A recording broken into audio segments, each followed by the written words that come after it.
How are you today? I'm doing great, Alexandra. Thank you so much for having me. Thank you. I again would like to say thank you for you to coming on. Very excited to learn about you and what you do. And I think most importantly is to find out a little bit more about Hashimoto and thyroid. So I'm really looking forward to it. So let's get started. So my first question to you would be if someone doesn't know, what is Hashimoto? Sure, it sounds like an exotic, rare Japanese sword fighter, right? It's Hashimoto's, but it's actually a very common condition affecting potentially 1 in 5 women in the Western world. And what it is essentially it's an autoimmune condition that leads to inflammation in the thyroid gland, which eventually leads to hypothyroidism. People typically might go to their doctors and hear that they have slow thyroid, low thyroid, sluggish thyroid, hypothyroidism, and they may not be told that it's actually due to Hashimoto's, this autoimmune inflammatory attack against their thyroid gland. And so many of them think they just need thyroid hormone and don't realize that there's whole autoimmune component. So Hashimoto's is the leading cause of hypothyroidism in most of the Western world. The other causes are primarily going to be like having your thyroid removed or radiation. So majority of the women, I would say 90 to 98% of the time that are walking around with hypothyroidism actually have Hashimoto's. Hmm. Hmm. So why do doctors do not roll out that this is Hashimoto? Is this something that they're not aware of and they're not looking into it, or they're not like what's going on with that? Well, the standard medical approach to Hashimoto's or hypothyroidism is basically when the thyroid gland is damaged enough and it's not able to produce thyroid hormone, it's to Right. give people replacement thyroid hormone. And so for them, no, whether you have Hashimoto's or not doesn't really matter because they're not going to really do anything about that inflammation Mhm. against the thyroid gland or the inflammation that's happening in the body or the autoimmunity. Now, the challenge is that a lot of times people get their thyroid hormones optimized with medications, but they still have a ton of lingering symptoms. And this is due to the autoimmune response. This can actually be measured by thyroid antibodies, Mhm. which are markers we can measure on our blood to see if this attack against the thyroid gland is happening. Right.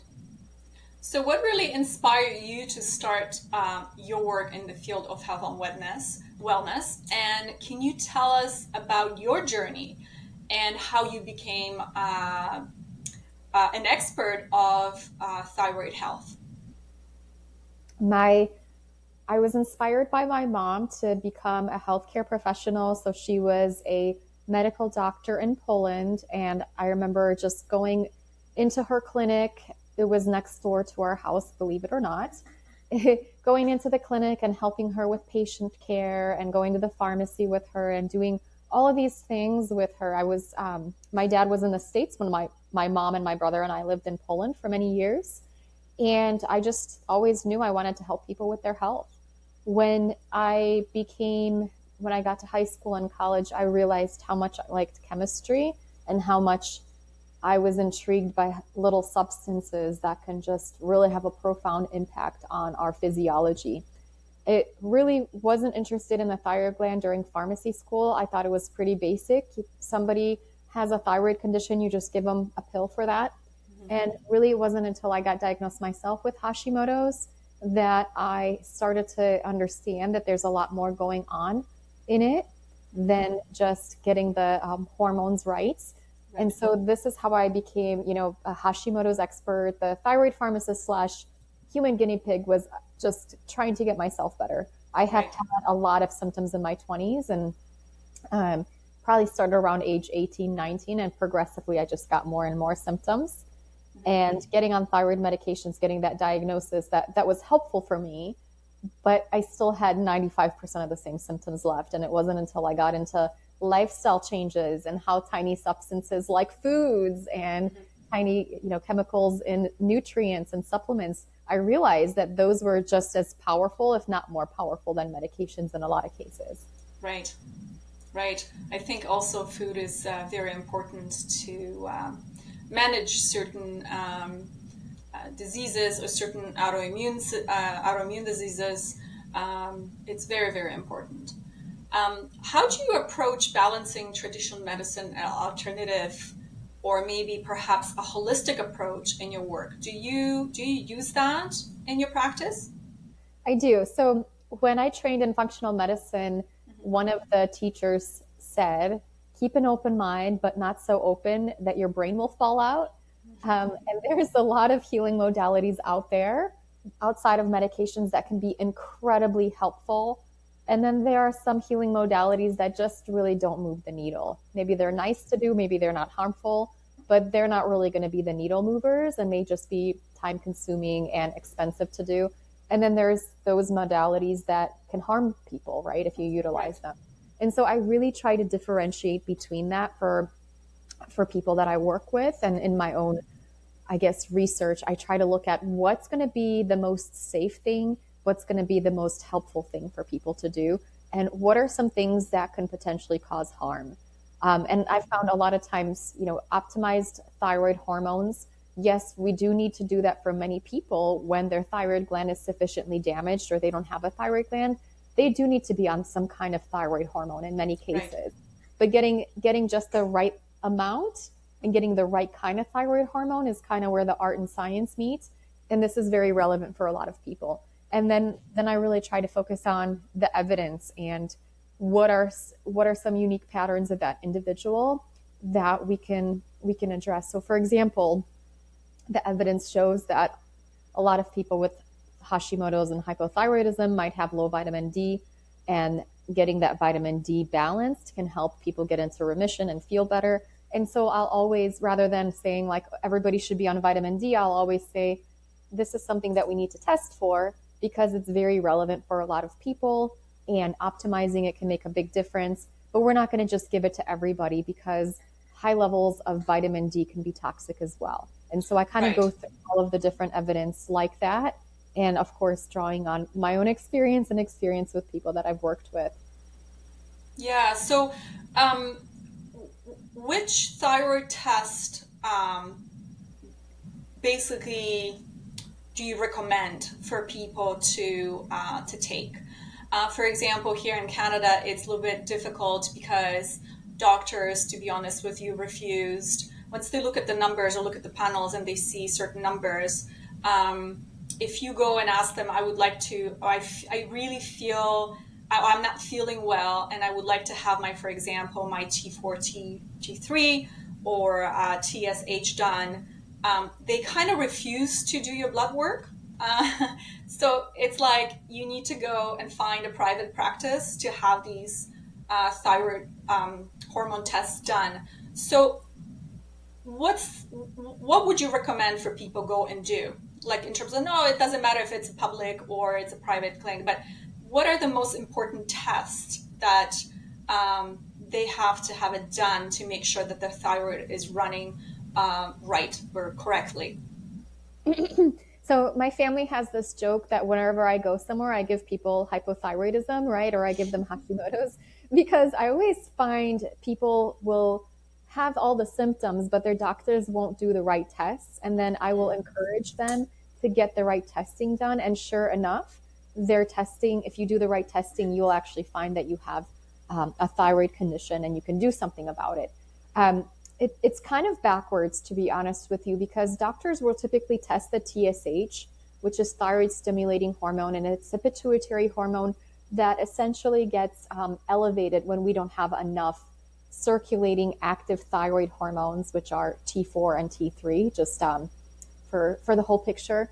And honestly, this test can be off because a person's pituitary and body might not have a great connection. And so that TSH number can be normal, even though people might have those low levels of circulating thyroid hormones.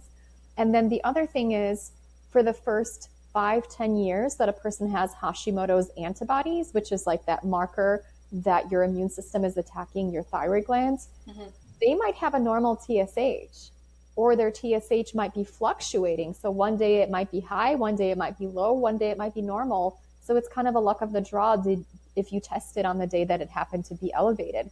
So that's essentially, you will see Hashimoto's antibodies as an earlier indicator of thyroid illness than you will the TSH test. And doctors will say, if you have an elevated TSH, I'll test your thyroid antibodies.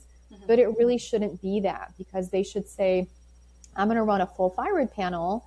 I'm going to run your thyroid antibodies, TPO and TG antibodies, run a TSH, and then I'm also going to run free thyroid hormones, free T3 and free T4.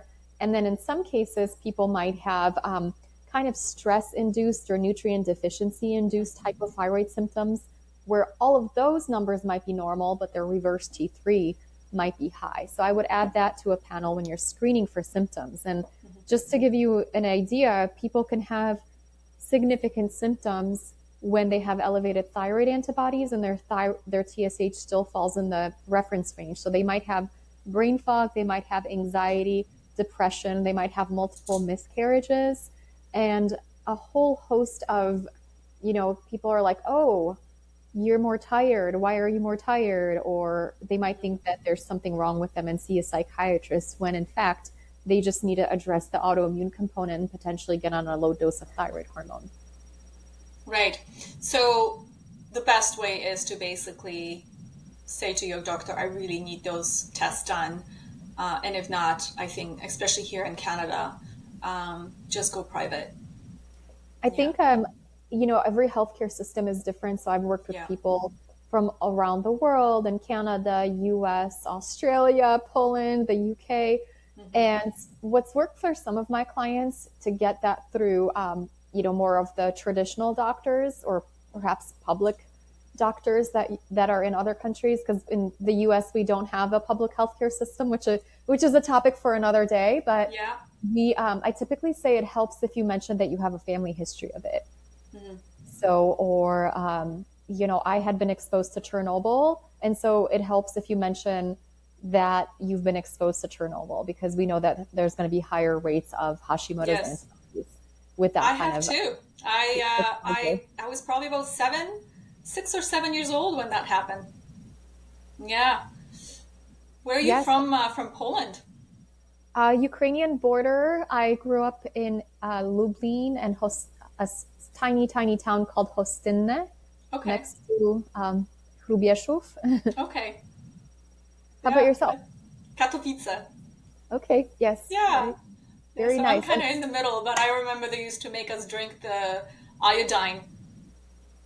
Anyways, Yes. I remember that. But okay, let's get back on the subject here. So obviously, the impact of the environmental factors such as pollutant and toxin have a huge impact, obviously, on thyroid, right? And as we talked about a little bit earlier, diet and lifestyle also is huge. What would you recommend for people, uh, basically, who are just finding out that they're having this autoimmune? What would you suggest for, like, where can they start, for example, to take their health into your own hands, or at least talking to their primary doctors, or even contacting you, or like, can you share that with us? The great place to start for a lot of people is the gluten-free and dairy-free diet. Mm-hmm. This can get some people completely into remission, and a lot of symptoms can go away with that.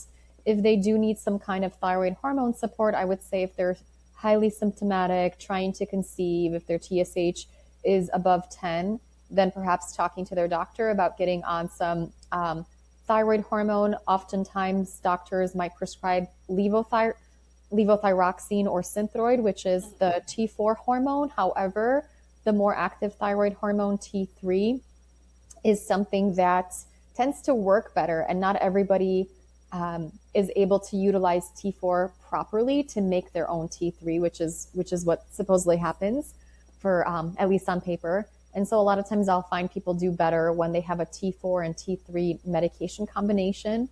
And then really, like, I have found nutrient deficiencies are very common in people. So a lot of times I might recommend selenium and myo-inositol as a great place to start testing their vitamin D, testing their ferritin and B12, and getting those addressed is a great place to start. And also, there some of the patterns that I typically see are going to be toxic load, they're going to have some kind of stress dysfunction, and they're also going to have some sort of gut issue, whether that's a gut infection or some inflammation in their gut. One of my most popular books is the Hashimoto's Protocol, and this goes through a program, a 90-day program that people can typically do on their own, of course, being supervised by their doctors, where they will do a 2 week protocol just focusing on the health of their liver to try to move out some of those toxins. I used to, I'm very nerdy, so I like to do a lot of functional medicine testing. And I used to recommend a ton of different tests to see what exact toxin people had and so on and so forth. Um, and that can be very time consuming and expensive. But just getting on a really solid liver support can be great for clearing out, 80% of the toxins. And a lot of people, in my experience, about 80% of people will feel better in 2 weeks just by supporting their detox pathways. And then going through the process, the rest of the book goes into things you can do to support your stress response and your gut health. We can go into some of the details if you'd like, or focus on one of the protocols. Yeah, Whatever. no, I would like to talk about your first book and then the second book too, because your second book just came out as well, right? A couple months ago. So I I would have love to hear about that. I have 4 books. So I have the Hashimoto's Root Cause, which is a research-based book on all of the different causes of Hashimoto's. The second book is a Hashimoto's Protocol, which is a 90-day plan. Then I have a cookbook with recipes for Hashimoto's, and then the latest one is about adrenals and Okay. how to rebalance the stress response. So I think most people know about my Hashimoto's Protocol book because it's the most popular one. Yeah. So in in one of your cookbooks, are you using mostly what kind of diet should people be on when they're having Hashimoto's?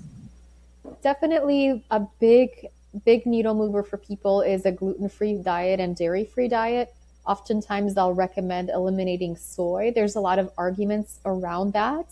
My experience has been that it can drive up Hashimoto's antibodies and inflammation. If people find that they're more anxious when they're consuming soy related products, that could be it. That could be a marker of your antibodies. And then blood sugar balance is another key component of getting those antibodies stable and feeling significantly better, losing weight if you need to. The blood sugar component is focused on definitely less carb intake and more protein and fat intake compared to the standard American, standard Western diet. Right. The said diet, yes. Yeah. And And so let's say if someone is again, I'm not pointing fingers at anybody which diet is better or not, but let's say someone is struggling with thyroid or Hashimoto, but they're vegans. Can they, for example, still, let's say, eliminate all the gluten, but let's say they really want to continue being vegan for whatever reason? Is that still feasible, or this is something that they would have to look into changing their diet or be at least open to the idea of adding animal protein into their lifestyle? so I tend to be diet agnostic where I don't care what kind of diet people eat. I just find that whatever that makes them feel the best is what I care about as a healthcare professional. And I appreciate that people might be vegan for a lot of reasons. However, unfortunately, I haven't found that diet to be particularly helpful for Hashimoto's.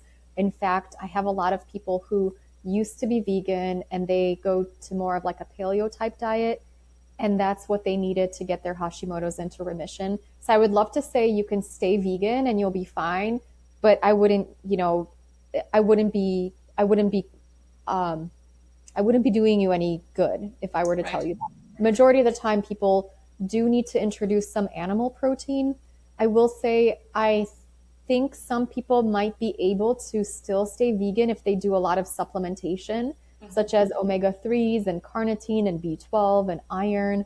But it just becomes a little bit too tricky because then you're having to eliminate gluten, dairy, and soy, You're and left with so little. Yeah.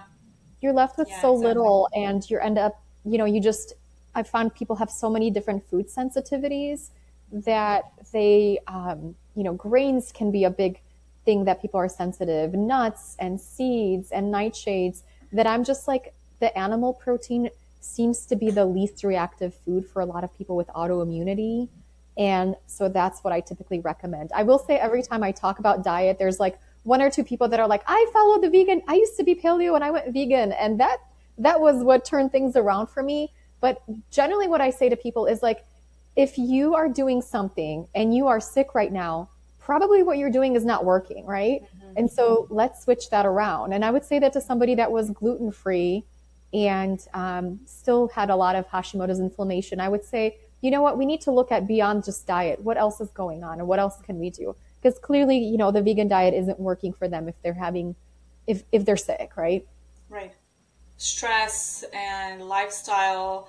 I mean, there's so much to put in the little vase, for example, right? Yeah, Yeah. absolutely. There's also, infections. People can have various gut infections, Right. and the So infections healing may, their gut would be the most important thing. um, it depends on the person for sure. Like there might be some people that are living in very toxic mold. So getting rid of the mold situation might be their individual trigger. Mm-hmm. Other people might have 4 to 5 different gut infections. And so healing their gut infections might be relevant for them. I've had, thousands of people over the last decade plus submit success stories and talk about what worked for them. And I've had people who said it was a root canal that was my root cause, or it was an Mm. H. pylori infection, or it was Yeah. simply getting off of gluten and dairy, or other people were more complicated. And then there was one person who was like, I didn't have to do anything. I just quit my job, and my job was so toxic and my boss was awful, and that was causing me so much stress that it Mm. was causing me to express an autoimmune condition. So it's going to be a little bit different for everybody, but I would say majority of people, support your detox pathways, support Yeah. your stress response, and then that gut support too. Yeah. Yeah. What advice do you have for individuals who are navigating their health journey and, for example, seeking reliable information? Like where they can go and find this information? Because when you Google some stuff, let's say like you Google Hashimoto, there's so many information out there and can get very confusing. What would be your advice where they can look for that information? It's really tricky because there are like the medical sites that are just very much scrubbed from the from like what really works. So it's very basic. Like if you have Hashimoto's, you need thyroid medications, and there's nothing else you can really do. So that's not necessarily a great source of information. And then there's like the clickbait websites that are sort of like just drink celery juice and you will be healed of everything, right? I'm sure you've seen those websites, and Yes. neither is the truth, right? So um, yes, medications can help. Yes, celery juice is delicious and can be great. But the truth is, generally, I would say if you look at PubMed, that is going to be a reliable place of information, and these are published medical journals Mm-hmm. that could share research with you about what's going on in Hashimoto's and what are some of these protocols that are working. So there's research backing selenium being helpful, myoinositol being helpful for getting Hashimoto's into remission. And, I know it's not easy for the average person. So I've collected a lot of the research, I've summarized it, and I've shared my personal experience. And I've written my books, Hashimoto's Protocol, my website, Thyroid Pharmacist. I do strive to make it as accurate and fact checked as possible. Mm-hmm. I have a team of research assistants that just help me with citations and making sure everything makes sense and everything is medically accurate as much as it can be, and also drawing on my experience with working with other people. I don't want to like toot my own horn and say like the only go to my website, but really I feel like a lot of times the websites, if they're not tailored to Hashimoto's, they can be very Mm-hmm. basic advice that's like everybody should do this, and it's like no, if you have an autoimmune condition, if you have Hashimoto's, these are specific things that can make it worse. These are things that can make it better. And I Right. feel like there are, the Institute of Functional Medicine is another reliable source because they really focus on the evidence and the clinical experience of what's actually working, Right. what's been Okay. Thank you. helpful. No, that's a very good information because, like I said, it's very hard when you go and Google something and then you have so like you can be overwhelmed sometimes. So having people like yourself who are or who have been in this yourself, having all that information is absolutely important. So thank you for sharing that. Really appreciate that. Um, what are some practical steps that my listeners can take to support their thyroid health on everyday basis? Some of the great things that people can do is supporting their stress response. Mm-hmm. So I know people with thyroid issues, they typically struggle with morning fatigue. Making sure that you get sunshine in the morning is going to be a great way to turn this around and to help balance your cortisol levels, which can contribute to thyroid issues. Making sure that you're eating for blood sugar balance, that's going to be protein and fat, and limiting your carb intake can be incredibly helpful for a lot of people. Really finding the things, doing some things that you really love and enjoy throughout the day, finding a way to get rid of stress, whether that's yoga, meditation. I just went to a Tai Chi class for the first time today. These are all great ways to get rid of stress that can really build up and cause you to get into that inflammatory autoimmune fight or flight response. So I would say getting good sleep is also going to be critical. I know few few studies have been done in people with who work night shift, and they tend to have higher rates of Hashimoto's antibodies. So really focusing on that circadian balance can be the key to not just Hashimoto's, but overall having a healthy stress response will prevent a lot of different health conditions and make even if you're sick, it can make you feel a lot better very Right. quickly. Right. What about men? Can men also have Hashimoto, or this is only like women?